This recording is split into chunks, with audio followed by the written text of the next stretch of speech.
محترم مکرم معزز سامعین حضرات اور مہمانان گرامی قدر، خالق کائنات کی تعریف و توصیف اور حضور نبی کریم صلی اللہ علیہ وآلہ وسلم بارگاہ عالیہ مقدسہ میں نذرانے درود و سلام۔ خالق کائنات کا بہت بڑا کرم ہے، اس کی خصوصی مہربانی ہے کہ اس نے ہم سب کو اپنے پیارے محبوب علیہ السلام کی امت کر پیدا فرمایا، اور خالق کائنات کا ہمارے اوپر یہ بہت بڑا احسان ہے کہ اس نے اپنی توفیق اور اپنی محبوب علیہ السلام کی توسط سے ایمان جیسی عظیم الشان نعمت سے مالا مال فرمایا۔ حضرات محترم، ہماری خوش نصیبی ہے، ہمارا مقدر ہے، ہمارا نصیب ہے کہ اللہ تعالیٰ نے ہمیں آج شہدائے کربلا کی محبت میں، پیار میں، لگن میں، نسبت و ارادت کی صورت میں اپنے گھر میں بیٹھنے کا موقع دیا ہے۔ یقیناً اس میں شک نہیں ہے کہ ان عظیم ہستیوں کی جو نسبت و ارادت ہے وہ ہمارے لیے آخرت میں بخشش کا ذریعہ ہے۔ حدیث پاک میں آتا ہے، آقا علیہ السلام نے ارشاد فرمایا کہ المرء مع من احب الیہ، یہ ایک بہت بڑا تحفہ ہے امت کے لیے۔ کیا؟ یہ ایک بہت بڑا تحفہ ہے، انعام ہے امت کے لیے۔ وہ کیسے؟ آقا علیہ السلام نے فرمایا انتخاب آپ نے کرنا ہے، گارنٹی میں نے دینی ہے۔ کیا؟ انتخاب آپ نے کرنا ہے، گارنٹی میں نے دینی ہے۔ چناؤ آپ نے کرنا ہے، ضمانت میں نے دینی ہے۔ پسند آپ کی ہے، انتخاب آپ کا ہے، چناؤ آپ کا ہے، گارنٹی میری ہے، ضمانت میری ہے۔ بڑی خوبصورت بات ہے اور بہت کمال بات ہے، اور اگر حقیقت میں کیا کہنا ہے تو میرے آقا علیہ السلام کی طرف سے، کیا؟ میرے آقا علیہ السلام کی طرف سے امت کے لیے بڑا خوبصورت تحفہ ہے، بہت خوبصورت پیغام ہے امت کے لیے۔ اگر الحمدللہ اہل علم ہے، اہل عقل ہے، اہل شعور ہے، تجربہ کار ہے، الحمدللہ، اس میں کوئی شک نہیں ہے۔ وہ میں اس بات کو آپ کو صحیح سمجھا نہیں سکوں گا، صحیح بیان نہیں کر سکوں گا، کیونکہ میرے پاس اتنا علم نہیں ہے، میرے پاس الفاظوں کا ذخیرہ نہیں ہے۔ لیکن بہرحال میں کوشش کروں گا کہ اس کو کھولوں اور آپ اس کو ماشاءاللہ سمجھیں گے کہ یہ تحفہ نہیں ہے، یہ انعام نہیں ہے۔ تو آپ خود دیکھیں گے کہ آقا علیہ السلام نے کیا فرمایا کہ المرء مع من احب الیہ۔ آقا علیہ السلام نے فرمایا کہ آپ نے دنیا میں یہ فیصلہ کرنا ہے کہ میں نے قیامت کو اٹھنا کس کے ساتھ ہے۔ کیا؟ کہ میں نے قیامت کو اٹھنا کس کے ساتھ ہے۔ یہ آقا علیہ السلام اپنی امت کو تعلیم دے رہے ہیں۔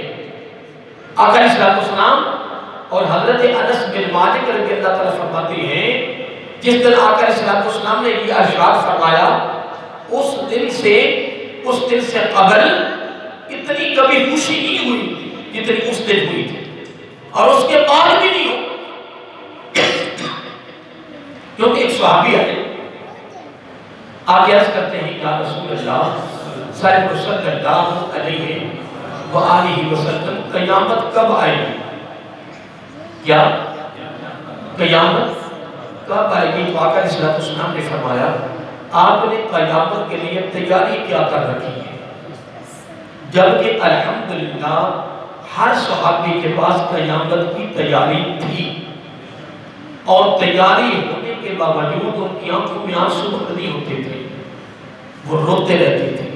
انہیں خبر تھی کہ موت کا دروازہ کتنا مشکل ہے، انہیں پتہ چل گیا تھا کہ قبر کا ٹھکانہ کتنا عجیب ہے، انہیں پتہ تھا قیامت کیا ہے، انہیں یہ علم ہو چکا تھا، معلوم ہو چکا تھا کہ میزان کیا ہے، حساب و کتاب کیا ہے، اللہ تعالیٰ کی بارگاہ میں پوری زندگی کا حساب کیسے دینا ہے، اور صراط کیا ہے۔ انہوں نے زبان نبوت سے سن رکھا تھا، اور پھر ان کی پوری زندگیاں اللہ تعالیٰ کے خوف پر ہی گزری ہیں۔ آج وہاں پہ درد ہے نا، بس جنازے پڑھ لیے، قبروں میں اتار دیے، قبرستان آ رہے اور جا رہے، اور ہمارے دل رتی بھر بھی اثر نہیں ہوگا، انہیں کوئی بات نہیں، ویسی بات نہیں ہے کہ پتہ تو ہر کو پتہ چل جانا، ہر ایک نے جانا ہے، میں نے بھی جانا ہے، آپ نے بھی جانا ہے، تو ایسی بات نہیں ہے۔ وہ نیک ہو کر، برگزیدہ ہو کر، اللہ تعالیٰ کے محبوب بنتے ہو کر، اور اتنی نیکی ان کے پاس تھی ہونے کے باوجود پھر بھی وہ روتے رہے۔ کیوں روتے رہے؟ کیوں روئے؟ اللہ تعالیٰ کے خوف میں ہر وقت روتے رہتے تھے، بخشے ہوئے تھے، ان کی بخشش میں شک نہیں تھا، بخشے ہوئے تھے۔ ہمارا عقیدہ ہے کہ آقا علیہ السلام کا ہر صحابی جنتی ہے، ہر صحابی، کوئی تسلیم کرے یا نہ کرے، کوئی مانے یا نہ مانے، جائے جہنم میں، آقا علیہ السلام کا ہر صحابی مومن اور جنتی ہے۔ کیا؟ لیکن سوال یہ پیدا ہوتا ہے کہ وہ خوف خدا میں اتنا روتے کیوں تھے؟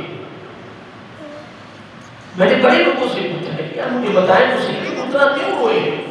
مومن تھے، بخشے ہوئے تھے، جنتی تھے، آقا علیہ السلام کے خصوصی غلام تھے، محمد یونیورسٹی کے طالب علم تھے، تان مان دھان کو انہوں نے آقا علیہ السلام کے دین کی سربلندی کے لیے قربان کر دیا، وہ روتے کیوں رہے؟ امیر المومنین حضرت ابو بکر صدیق رضی اللہ تعالی عنہ آقا علیہ السلام کی ساری امت میں کمال درجے پر ہے، کمال درجے پر، اور قیامت کا دن ہوگا، جنت کا ہر دروازہ بلند آواز سے پکار کر کہے گا، ہر دروازہ، جنت کا دروازہ بلند آواز سے پکار کے کہے گا، اے ابو بکر رضی اللہ تعالیٰ عنہ میری طرف سے داخل ہو جنت۔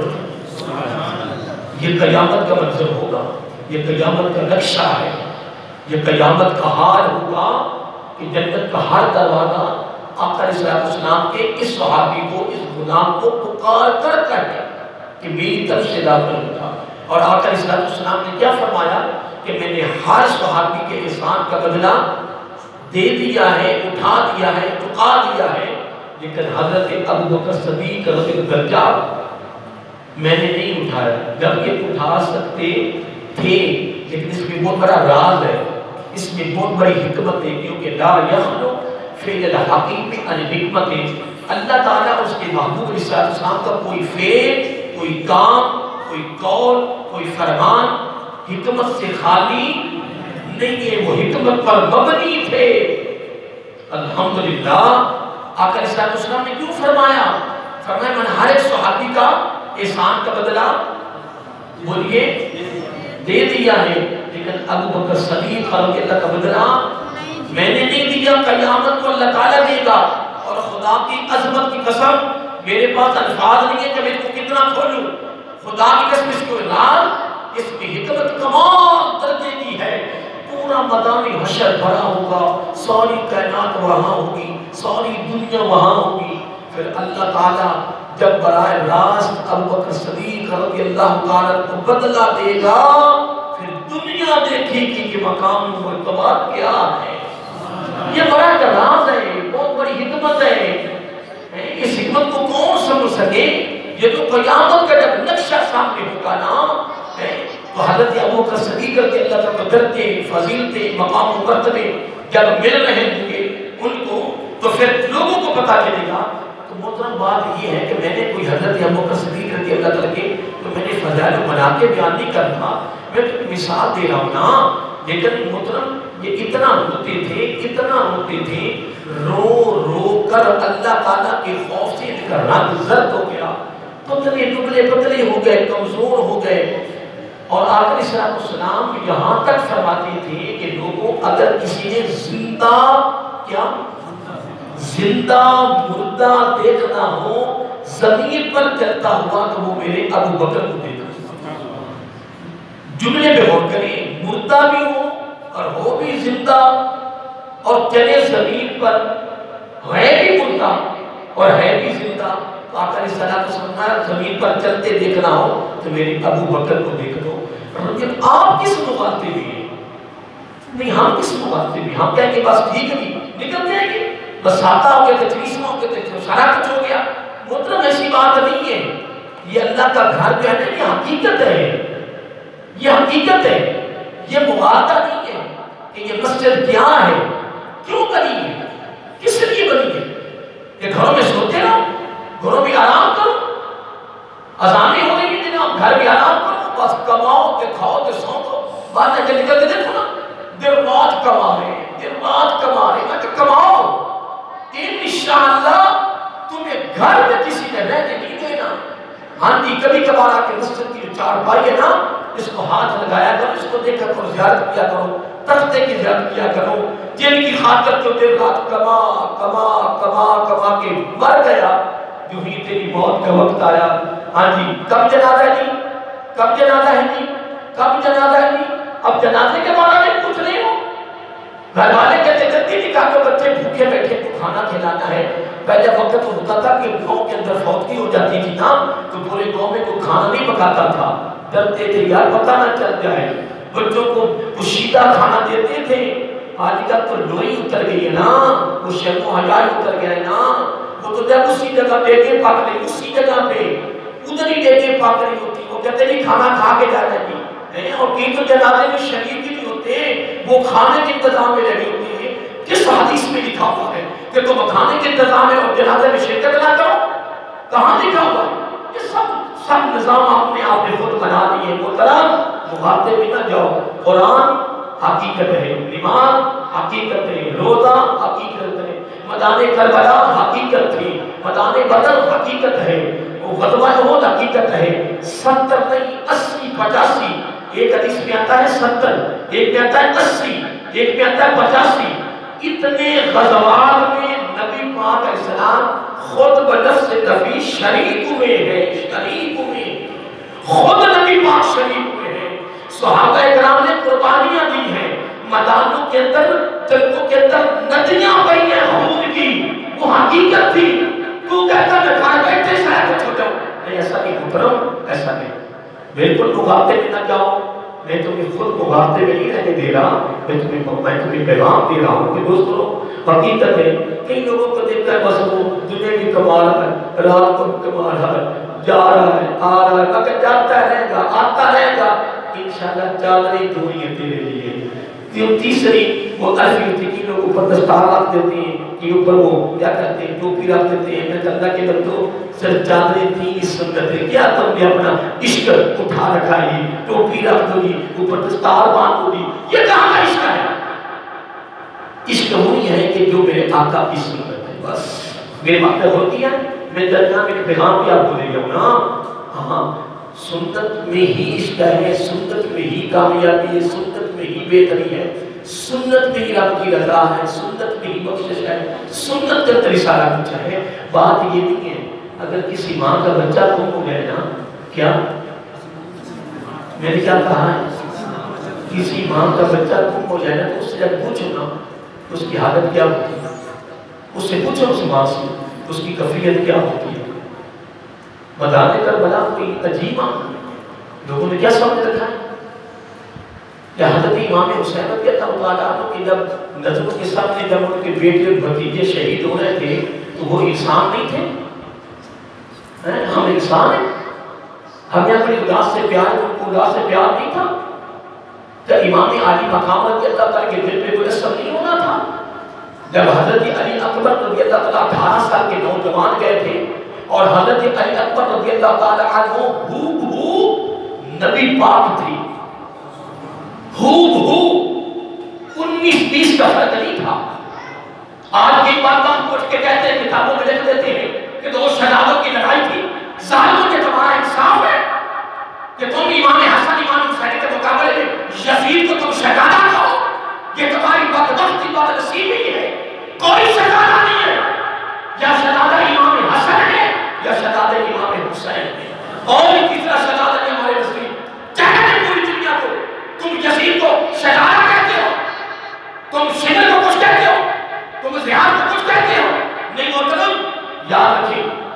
یاد رکھیں میرے امام علی مقام رضی اللہ تعالیٰ مدینہ منورہ سے لڑائی کی نیت سے نہیں آئے تھے مجھے یہ بتاؤ اگر کوئی جنگ میں لڑائی کرنے کے لیے جائے تو وہ خواتین کو ساتھ لے کے جاتے ہیں؟ ہاں بولو نا، نہیں وہ پردے دار عورتوں کو ساتھ لے کے جاتے ہیں؟ کیا وہ چھوٹے چھوٹے بچے اور دودھ نہیں والے بچوں کو ساتھ لے کے جاتے ہیں کہ جنگ میں ہم نے جانا ہے؟ اور جنگ میں جو بچوں کو عورتوں کو لے کے جاتا ہے؟ اور میدان کربلا میں 3 خطاب کیے تھے حضرت امام حسین رضی اللہ عنہ، کتنے کی؟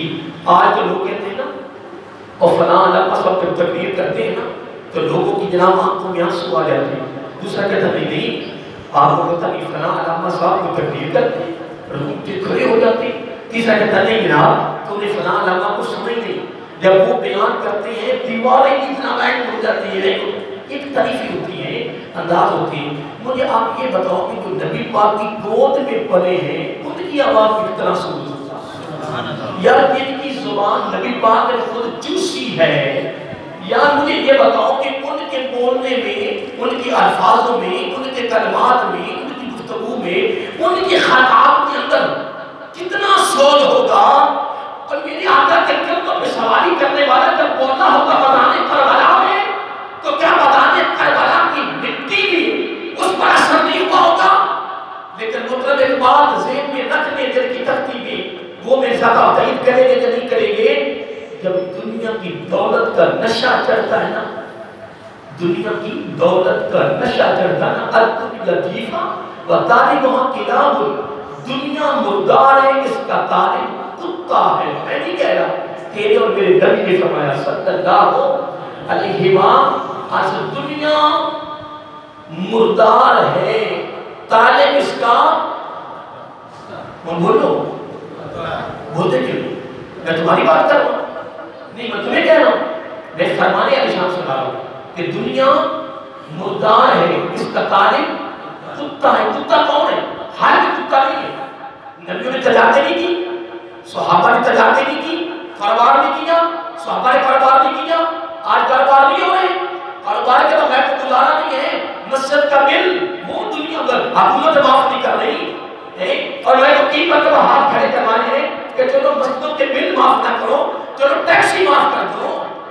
اب مسجدوں کو بھی ٹیکس لگا رہے ہو اور تمہارے گھروں کے بل ادا نہ ہو تو موت ہر کی چیز استعمال کرو اور عبادت کرو تو تم ٹیکس لگاؤ. اللہ کی بندو انصاف کرو، کیا ہو گیا؟ اور جو اسمبلیوں کے اندر ہمارے جو علماء بیٹھے، جو علماء جو اسمبلی بیٹھے، ان کو بھی ہوش نہیں آ رہی ہے.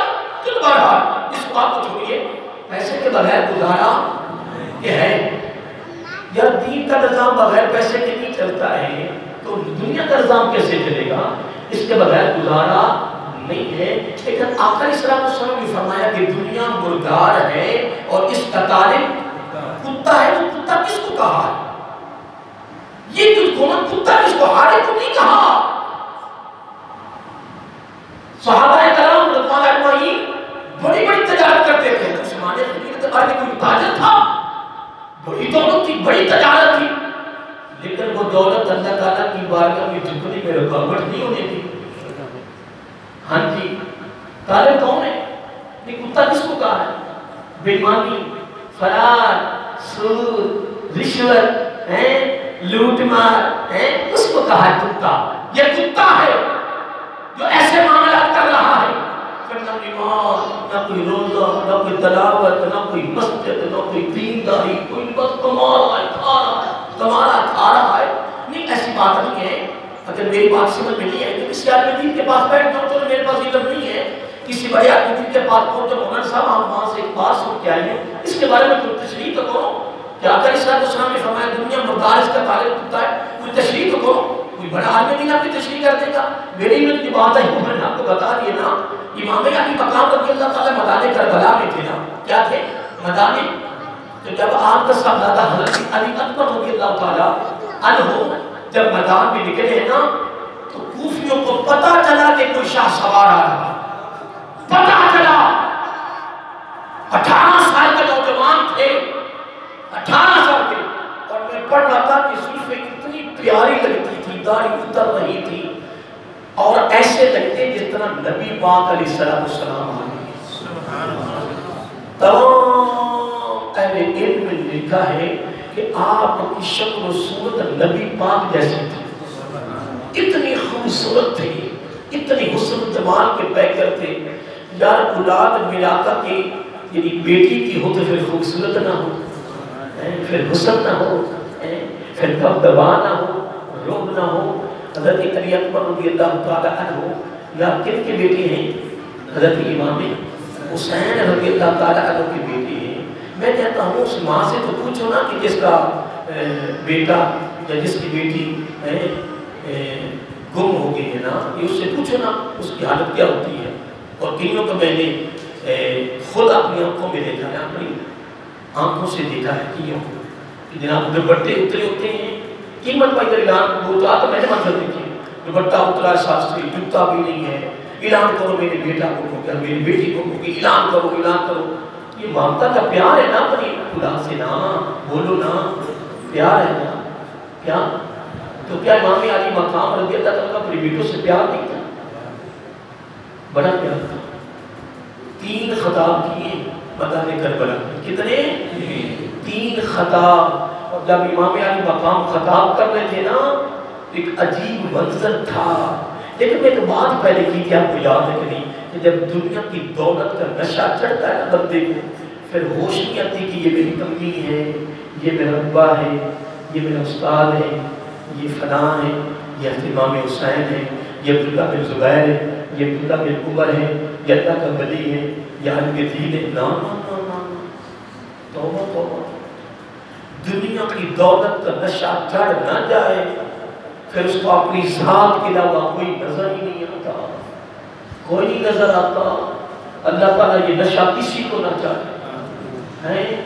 دنیا کماؤ صرف ضروریات زندگی کے لیے، اصل زندگی گزارنی ہے فقط رب کی رضا کے لیے۔ بس اب ایک جملے پہ غور کرنا، جملے پہ غور کرنا۔ میں پڑھتا تھا کہ تقریباً آپ کی 56 سال عمر تھی، کتنی؟